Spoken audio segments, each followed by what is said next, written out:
Hola, ¿qué tal, hermano y hermana en Cristo? Continuamos con un video más de preguntas y respuestas sobre los últimos tiempos. Recuerda que también, no necesariamente tienen que ser de los últimos tiempos. Si tienes algunas preguntas, algunas inquietudes, síguemelas dejando en los comentarios, que vamos a seguir haciendo videos para que todas las dudas que tenga ustedes que me están siguiendo, podamos contestarlas de la mejor forma. Vamos a hacer una oración en el nombre del Padre, del Hijo y del Espíritu Santo. Amén. Y decimos: ven, Espíritu Santo, y llena los corazones de tus fieles y enciende en ellos el fuego de tu amor. Envía, Señor, tu Espíritu, y todo será creado, y renovarás la faz de la tierra. Ven, Espíritu Santo, ilumina nuestro corazón para ver las cosas que son de Dios. Ven, Espíritu Santo, dentro de nuestra mente para conocer las cosas que son de Dios. Ven, Espíritu Santo, dentro de nuestra alma, que nosotros le pertenecemos solamente a Dios. Santifica todo lo que pensemos, digamos y hagamos, para que todo sea para la mayor gloria de Dios. Amén. En el nombre del Padre, del Hijo y del Espíritu Santo. Amén. Listo. Dice, tareas mentor nos pregunta, bendiciones. Preguntar si se puede consagrar una persona a los 33 días de la Virgen María para Jesús si no están casados por la iglesia. Bien, esta es una buena pregunta. Tareas mentor. Miren, para todos aquellos que tienen esta duda, vamos a aclararlo. Si ustedes se van a los documentos oficiales del método de San Luis María Griñón de Montfort, se nos pide, digamos, hay hasta cierto punto, digámoslo así, un requisito. ¿Cuál es ese requisito que nos pide, se nos pide como católicos para poder consagrarnos a la Santísima Virgen María por 33 días? Es miren, escuchemos. Aquí tengo precisamente este documento para que podamos compartirles. Dice, ¿cómo hacer la consagración? Al fin de las 3 semanas, escuchen, al fin de las 3 semanas se confesará y comulgará con la intención de entregarse a Jesucristo en calidad de esclavo de amor por medio de María, y después de la comunión recitará la fórmula de consagración, que convendrá escribirla o hacerla escribir si no está impresa, y firmar el mismo día que lo haga. Entonces, ojo, aquí hay dos claves: tienes que confesarte y tienes que comulgar. Si las parejas no están casadas, viven en unión libre, están, digamos, de hecho eso es un pecado, están en fornicación, ¿sí? ¿Qué es lo que pasa? Digamos, ¿todo está perdido? No. Los requisitos son que te confieses y comulgues. Una persona que vive en unión libre y que está en este estado de fornicación no puede comulgar ni puede confesarse. ¿Por qué? Por una sencilla razón, y lo explico para los que tal vez puedan ver el video y no sepan. Por ejemplo, si tú se lo pasas a tu familia que tiene la intención de consagrarse, pero que está en este estado y no puede, la razón es muy sencilla. Muchos dirán, oye, pero ¿por qué no me puedo confesar si no estoy casado? Bueno, la razón es porque un mandamiento de la iglesia es que cuando una persona, digamos, cuando el hombre deja a su padre y a su madre y se une a su mujer y los dos forman una sola carne, en ese momento que uno tiene esa intención de formar una familia, debe de casarse. Eso está escrito en el Génesis, cuando el Padre Yahvé crea a Adán y a Eva. Primero dice, los bendice, y luego les dijo, vayan y reproduzcanse y sometan a toda la tierra. Si te das cuenta, el primer mandato de Dios es, la primera cosa que hizo Dios con ellos fue bendecirlos. En este caso, el sacramento del matrimonio es eso, es una bendición que Dios da a los matrimonios, a esas parejas, para que les vaya bien, para que no haya divorcio, para que su matrimonio perdure por siempre, para que haya bendición en sus hijos, etcétera. Para eso es el matrimonio. Entonces, el consejo que se les da a estas personas es: cásense, y una vez que se casen, ahora sí ya pueden hacer su confesión y pueden comulgar y pueden hacer su consagración para que sea 100% válida. Ahora, Ya que se sabe eso, ¿qué opciones hay, digámoslo así? Es decir, siempre está esta parte de que es que yo como hombre quiero casarme, pero la mujer no quiere. O viceversa, que es el caso más común. Es que yo como mujer sí quiero casarme, pero mi pareja no quiere. Bueno, cuando pasa ese tipo de situaciones, ¿qué es lo que debemos hacer? Orar por ellos. Si en el caso de la persona que cree y que quiere cumplir con el sacramento, debe de orar. Consejo que te doy para tu pareja que no quiere casarse. Ponlo en misas, ofrece misas por él, por su conversión. Cuando vayas a la parroquia, haz una petición, págala y dile que ofreces esta misa por la conversión por la conversión y das el nombre completo de la persona. Así oficialízala, vas a ver que el Señor va a escuchar. ¿Para qué? Para que puedas casarte el día de mañana. Simplemente así, por la conversión de fulanito de tal. Listo. Eso hazlo por lo menos cada domingo que vayas a misa. Si tú eres de los que va diario o puedes ir entre semana, cada que vayas a misa ofrece esa petición para que valga. Recuerda que las misas es lo más fuerte que tenemos digamos, como recurso en la iglesia para poder ayudar a nuestros familiares a convertirse. Otra cosa que te aconsejo también, has escuchado de las misas gregorianas. Estas se hacen por los difuntos, por las almas del purgatorio. Son por 33 días también. ¿Qué es lo que yo te aconsejo? Habla con el sacerdote si tú conoces un padre que haga misas gregorianas. Y como son por 33 días consecutivos esas misas, es muy bonito. ¿Por qué? Porque no se corta la misa. Entonces, si tú puedes pagar una misa gregoriana de 33 días por la conversión de tu pareja, eso le va a ayudar muchísimo. ¿Qué otra cosa te aconsejo? Reza el rosario por él. Cada que tú reces el rosario y pongas las intenciones que pongas, incluye a tu pareja para que se convierta, para que Dios te ayude a convertir a esa persona. ¿Qué otra cosa hay para que se puedan casar? ¿Qué otro recurso da la iglesia? Los ayunos. Ayuna por él. Cuando tú hagas un ayuno como los de Medjugorje, a pan y agua durante un día tiene 24 horas, lo aclaro. ¿En qué consiste este ayuno? Que por ejemplo tú los días miércoles o los viernes digas, bueno, me tomo aunque sea un día a la semana para ayunar porque no puedo, ¿no? O porque me es muy difícil. Si tú puedes ayunar y no tienes alguna enfermedad o algo que te impida hacerlo, ayuna de esta manera y cuando ayunes y estés rezando tu rosario en el día, pídele a Dios que ofreces ese ayuno por la conversión de tu pareja para que se puedan casar. También eso es válido. En tus rosarios diarios no se diga, mételo diario. Entonces, son consejos que te puedo decir, que te puedo dar para que lo hagas. Ahora, me preguntabas algo muy interesante y que aquí voy a darte un pequeño testimonio mío. Me decías, ¿se puede consagrar a una persona si no están casados por la iglesia? No. Pero si, por ejemplo, un familiar tuyo que esté en buenas condiciones, hablándote de un testimonio personal, en lo personal, yo cuando hice mi consagración bajo este método de San Luis María Griñón de Montfort, ¿qué pasó? Yo lo hice solo. A principio invité a mi familia, pero como que no los vi convencidos. Algunos lo hicieron, pero cortaron como a la mitad. En fin, ya sabes que el camino del Señor siempre es difícil. Te puedo contar mi testimonio que yo lo hice, es decir, sin importar si mi familia lo iba a hacer o no, se les compartió. Digamos, algunos, te repito, flaquearon. Inclusive, mira, algo hasta de repente, pues se puede decir que gracioso, porque el día 33 de uno de mis hermanos, con su familia, estaba por terminar el día 33 y se quedó dormido ese día. Y lo tuvo que volver a hacer. Entonces, o sea, más o menos te estoy contando que yo sé que esto es difícil, pero no es imposible.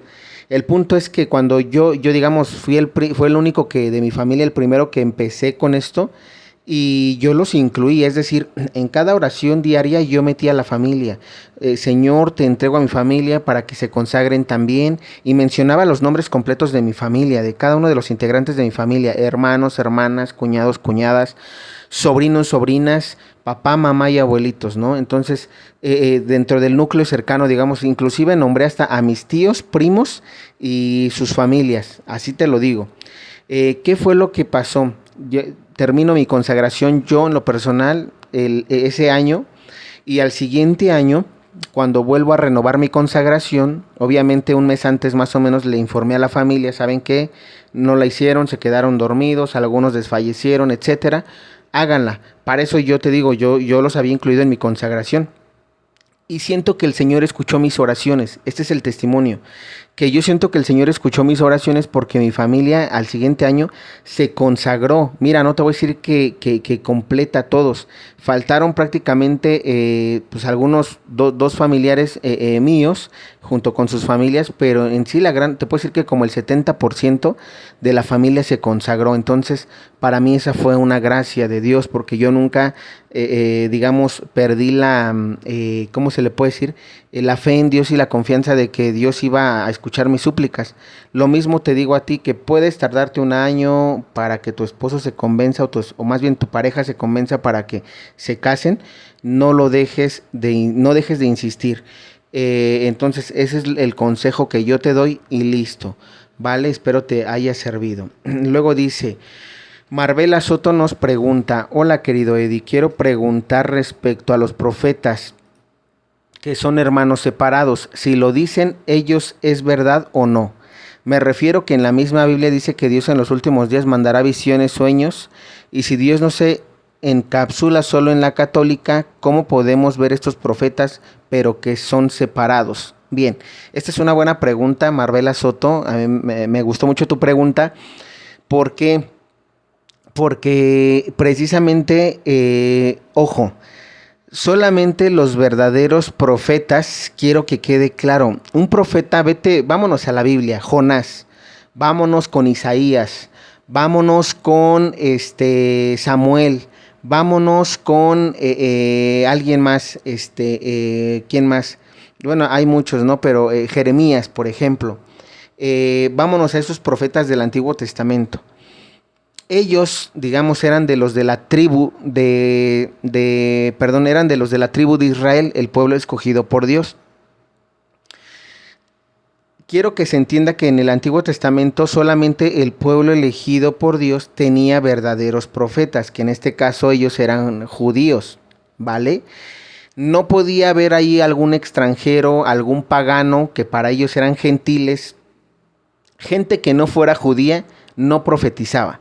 De hecho, si tú lees el Antiguo Testamento, te vas a dar cuenta que había brujos que trataban de hacer lo mismo que ellos. Pero, ojo, aquí el pero no eran judíos. En ese caso, digamos, solamente los de las tribus de Israel, de ahí salían los profetas. ¿Qué quiere decir eso? Llega nuestro Señor Jesucristo en el Nuevo Testamento y nos da algo muy interesante. Digamos, la doctrina, nuestro Señor funda la Iglesia Católica, nuestro Señor Jesús.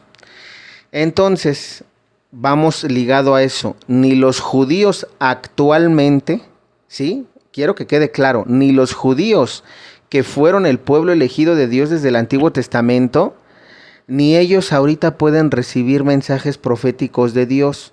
¿Por qué? Porque no han aceptado a Jesucristo como su Dios, como Mesías.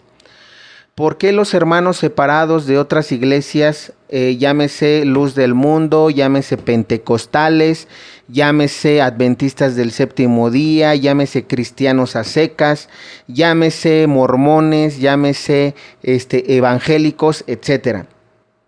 Repito, incluyendo los judíos. ¿Por qué no pueden ellos recibir mensajes proféticos?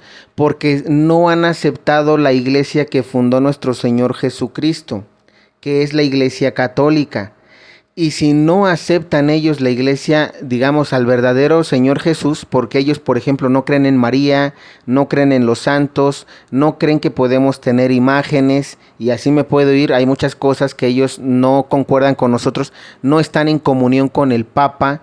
Entonces, cuando una persona no está en comunión con la iglesia, ¿qué quiere decir? Está apostatando de la fe, se está separando de la Iglesia Católica. Y al separarse, Dios, como en el Antiguo Testamento solamente elegía a los que estaban en su verdadero pueblo, hoy también va a ser lo mismo. Solamente en la Iglesia Católica van a haber verdaderos profetas. ¿Y por qué? Para que se entienda, entonces, la respuesta es: no hay profetas en ninguna doctrina protestante, solo en la Iglesia Católica que fundó Cristo, bajo esta explicación que te estoy dando, ¿vale? ¿Y por qué te lo digo? Hay muchas personas, tú me dirás, bueno, entonces, ¿qué hay con los disque profetas de las otras religiones donde también sacan profecías. Te voy a decir algo.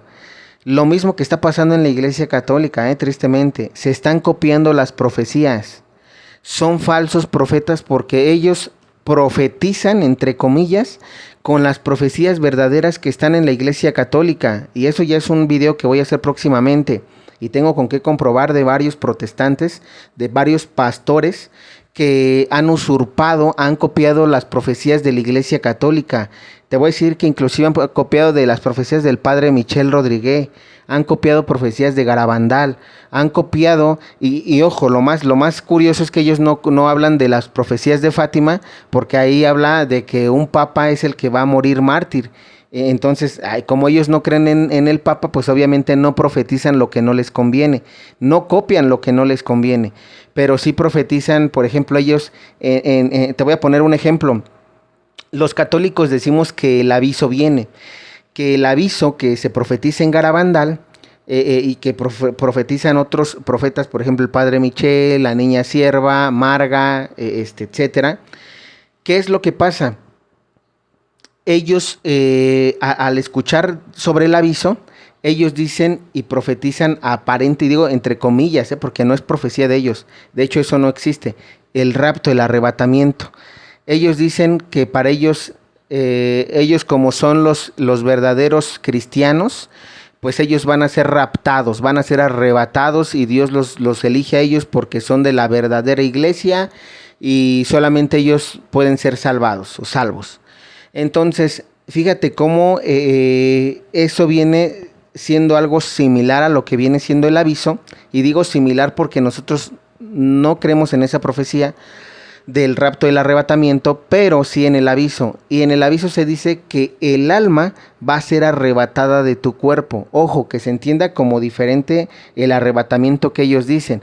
Ellos dicen que ellos van en cuerpo y alma y van a ir al cielo y listo. Los demás son marcados por la bestia y se acaba el mundo. Nosotros no, nosotros decimos que en el aviso tu alma es la que va a ser arrebatada a la presencia de Dios, sí, de todos, siendo judíos, pentecostales, lo que seas, inclusive ateo, y vas a ir a la presencia de Dios para que tengas tu juicio particular, es decir, qué hiciste bien aquí en la tierra, qué dejaste de hacer y qué hiciste mal, para que sobre eso seas juzgado y te tocará vivir infierno, purgatorio o cielo, para que sientas lo que, digamos que si en ese momento murieras, sientas a dónde vas a ir, a qué lugar vas a ir. Después de que pase ese, digamos, regaño por parte de nuestro Señor Jesús, de que te haya exhortado a que cambies de vida, de que te haya hecho ver lo mal que estás, tu alma va a regresar al cuerpo, ¿vale? Y listo. Digamos, ahí ya después vendrá tu arrepentimiento para que te confieses en vida personalmente. No profetizan, bueno, más bien, esa es la profecía del aviso. Y ellos quisieron copiar eso, por eso andaban hablando del rapto o el arrebatamiento. Solamente para que te des cuenta de cómo es el asunto. Entonces, no escuches a hermanos separados que sacan profecías o que dicen tal cosa. Todo lo copian de la Iglesia Católica. Date cuenta, analízalo y vas a ver que no te estoy mintiendo. Después dice, Sandre Lanrey nos pregunta, Eddie, ¿por qué el colocar los hologramas de Tesla te deja ganancias de 5,000 y cachito? Y si eso es un contrato con la zona oscura. Ok, mira. En lo personal sé que me hablas de Elon Musk, yo en lo personal no repito, mira, puede ser ahorita un trabajo que aparentemente depende de qué tipo de hologramas me hables. En los carros yo te puedo decir que pues no es decir, hay que ser claros. Malo no es siempre y cuando, como repito, la marca en la frente, recuerden que eso ya lo vimos, es un chip. Si tú, por ejemplo, te vas a una empresa de Tesla y te obligan a ponerte el chip en la mano derecha o en la frente, entonces ahí sí te diría, no vayas. Es más, búscate otro trabajo. Ellos lo que están haciendo precisamente es esto, dar buenos contratos para que el día de mañana la gente se deje marcar, la gente caiga en el engaño. ¿Por qué? Porque a la gente, digamos, la mayoría les gusta el dinero, quiere vivir bien, y qué mejor diciendo que haciendo ese tipo de cosas me paguen bien, ¿no? Yo no, repito, yo no lo aconsejo. Ahora, inteligentemente, tú puedes entrar al trabajo, porque ahorita un trabajo es indispensable, no es malo, no estoy diciendo que sea malo, pero cuando tú veas cosas como de este tipo de las que te tienes que cuidar, pues salte. Ese es el consejo que te doy. El otro, y que es el que sobre todo más aconsejo, es que le pidas a Dios. Mira, siempre la gente quiere agarrar y decir, yo quiero un trabajo como el de Tesla, ¿no? Ganar 5,000 pesos a la semana, tener un contrato y listo. Pues recuerda que siempre juntarte, digamos, con gente pagana, gente que no cree, te va a contaminar.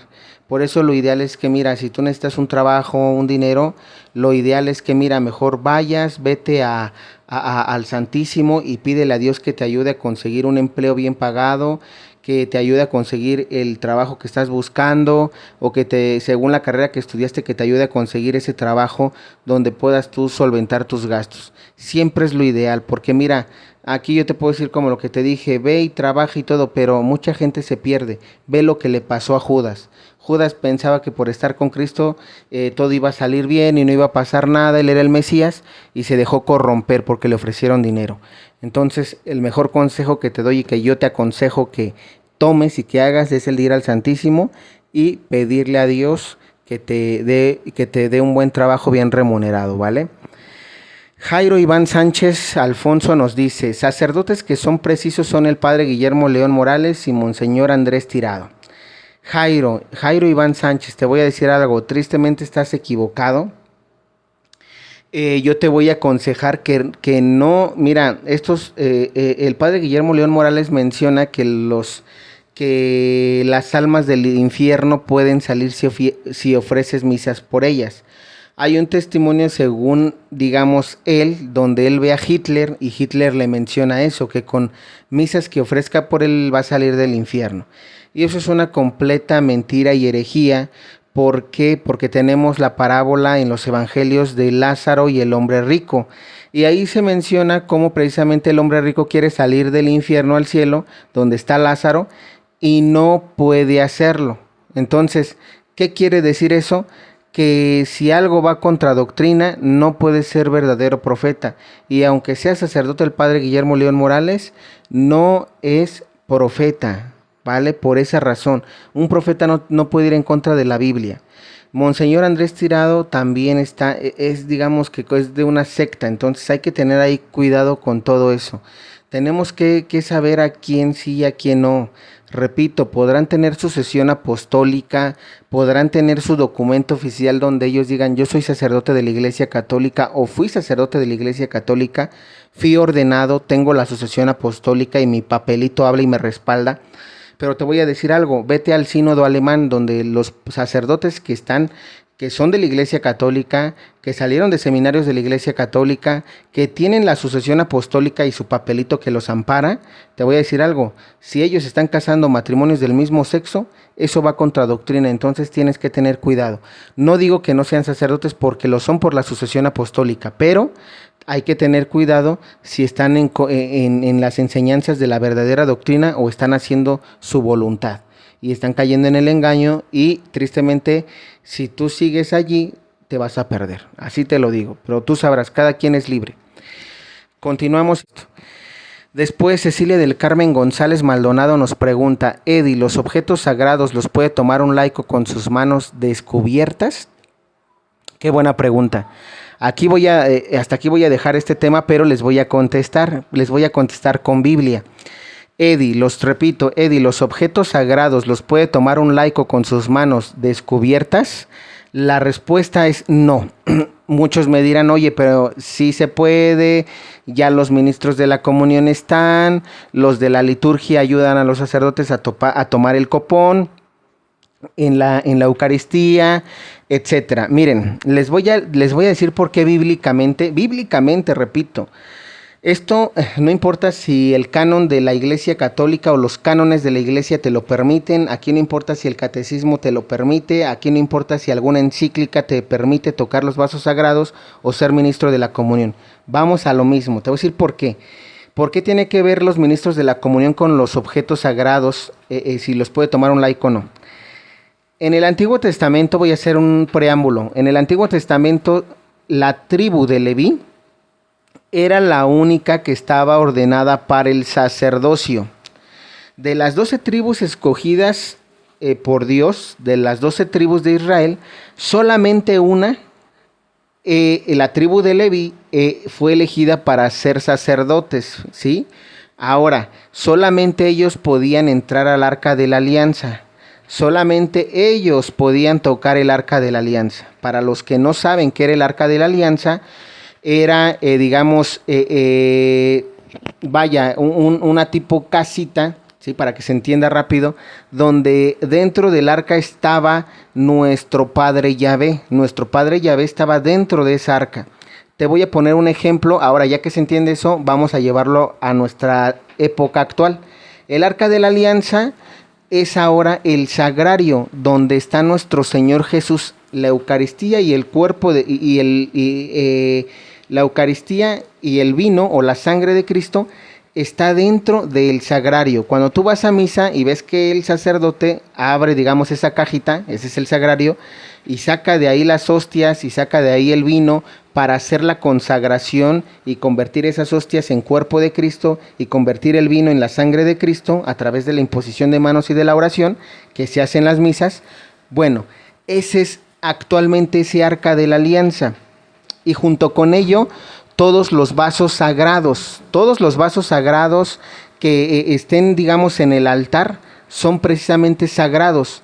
Y solamente el sacerdote ordenado, presbítero, obispo o cardenal, inclusive el papa, y el diácono pueden tocarlo. Ojo, no estoy hablando de los que pueden hacer la consagración, hablo de quienes pueden tocar lo sagrado y estar en el altar. Solamente ellos, los que tienen el orden sacerdotal, ¿vale? Ahora, ya que se entiende eso, un laico, estando soltero, soltera, casado o casada, no puede tocar los vasos sagrados porque no tiene el orden sacerdotal, es un sacramento, tiene el sacramento del matrimonio o bien todavía no lo tiene porque es soltero o soltera. Ahora, vámonos, ya que se entendió eso, vamos a ver por qué los laicos no pueden tocarlo, aunque actualmente tú veas que lo están tocando. Segunda de Samuel capítulo 6, escuchemos. David reunió entonces a todo lo mejor de Israel, unos 30,000 hombres, y se dirigió a Baal de Judá. Acompañado de todo su pueblo, quería traer el arca de Dios, sobre la cual ha sido pronunciado el nombre de Yahvé Sabaoth, quien se sienta en ella sobre los querubines. Sacaron el arca de Dios de la casa de Abinadab en la cumbre de la colina y la pusieron en una carreta nueva. Usa y Agio, los hijos de Abinadab, conducían la carreta. Usa iba al lado del arca de Dios y Agio iba delante de ella. David y todos los israelitas bailaban delante de Yahvé con todas sus fuerzas. Cantaban al son de guitarras, arpas, tamboriles, címbalos y toda clase de instrumentos. Cuando se acercaban a la era de Nacón, los bueyes dieron un paso en falso. Usa quiso sujetar el arca de Dios y le puso la mano. Entonces Yahvé se irritó contra Usa y lo hirió allí mismo. Murió al lado del arca de Dios. David quedó molesto porque Yahvé había herido de muerte a Usa. Luego de este incidente, este lugar se llamó Pérez Usa. Bien, ya que viste que leímos estos pequeños versículos de este capítulo 6 de la segunda de Samuel, vemos cómo Usa, que no era de la tribu de Leví y que estaba escoltando el arca de la alianza, al ver que se iba a caer, la sostuvo para que no se cayera el arca de la alianza. Y vemos cómo aquí dice que Yahvé, nuestro Dios creador, se molestó y lo hirió de muerte. ¿Por qué razón? Porque él no tenía el mandato, no tenía esa autoridad para tocar el arca de la alianza donde iba Yahvé nuestro Señor. Fíjate, y entonces murió Usa. Es decir, a pesar de la buena intención de Usa, Dios dijo, no, es decir, tú no eres nadie para tocar mi cuerpo porque no te di la orden a ti, solamente de los de la tribu de Leví. Y fíjate cómo muere Usa, ¿eh? Entonces vemos, ahora eso vamos a llevarlo en nuestra actualidad. Tú me dirás, oye, entonces, ¿por qué un laico como tú y como yo, cuando toca el cuerpo de Cristo o toca un vaso sagrado o algún instrumento sagrado dentro del altar, ¿por qué no muere como Usa? Es decir, aquí Usa murió literalmente, murió tal cual. Es decir, su vida, perdió, digamos, su vida. No estábamos hablando de una muerte espiritual. Bueno, actualmente es una muerte, la gente que toca los vasos sagrados y que son ministros de la comunión y que tocan, imagínate, lo más sagrado que es el cuerpo de Cristo. Si aquí tocaron el arca donde estaba Dios, no tocaron directamente a Dios, imagínate ahora lo grave que es tocar la Eucaristía donde está nuestro Señor Jesús ya consagrado, porque los ministros de la Eucaristía hacen eso, aparte de tocar los vasos sagrados. Ellos mueren, pero no, ahorita no es una muerte como literalmente, sino es una muerte espiritual. ¿Por qué hablamos de una muerte espiritual? Si tú te das cuenta, ve el comportamiento de esos laicos, hombre o mujer, que tocan los vasos sagrados, que son ministros de la Eucaristía, hombre o mujeres, y vas a ver que en ellos hay mucha soberbia. Se creen mucho porque ya tienen su bandita que los identifica como ministros, y sienten que son casi como los sacerdotes, ¿no? O ya se sienten sacerdotisas. ¿Qué quiere decir eso? Que se olvidan de su papel de laico, de fiel, y piensan, y todo eso, en eso no hay humildad, porque ellos empiezan a ser soberbios, a ser egoístas. Ellos con esa soberbia empiezan a creerse más que los demás servidores, porque ya son ministros o porque ya sirven en el altar. Mucho cuidado, por eso es muy delicado que se use eso. Tú vete a la tradición de la iglesia en la misa tridentina y vas a ver que ahí solamente los sacerdotes, a lo mucho están los obispos para ayudarles en eso, pero la mayoría son sacerdotes ordenados, que son los que tocan y pisan el altar nada más, ni siquiera están los de la liturgia, lectores ni nada. O sea, para que más o menos te vayas dando una idea de cómo se ha perdido ese respeto a lo sagrado. Y se ha perdido tristemente porque también la iglesia lo ha permitido. Es una profecía de la Señora de todos los pueblos. Ojo, quiero aclarar algo. La misa Novus Ordo no es que sea mala, no es mala. Pero sí ha habido, digamos, cambios que hasta cierto punto no son buenos. Es decir, por lo menos yo tendría que respetar mucho lo del altar, sobre todo con este tipo de cosas, vasos sagrados. En la misa Novus Ordo puedes tú participar dentro de la liturgia, ¿sí? En la lectura, recolectando la limosna, ¿qué más? Digamos en el coro, ¿no? Cantando las alabanzas cuando se tienen que cantar, pero hasta allí. Ya lo demás, te repito, es parte del sacerdote y es su ministerio que le corresponde.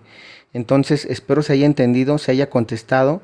Por esa razón es que la gente muere espiritualmente y son soberbios y son egoístas y no quieren cambiar porque piensan que ellos están bien y piensan que Dios les ha dado esa autoridad. Pero eso les pasa porque no han leído 2 de Samuel capítulo 6 y no han leído el Nuevo Testamento, donde nuestro Señor Jesús instituye la Eucaristía y solamente a los hombres los instituye para dar la comunión, y esos hombres son sacerdotes.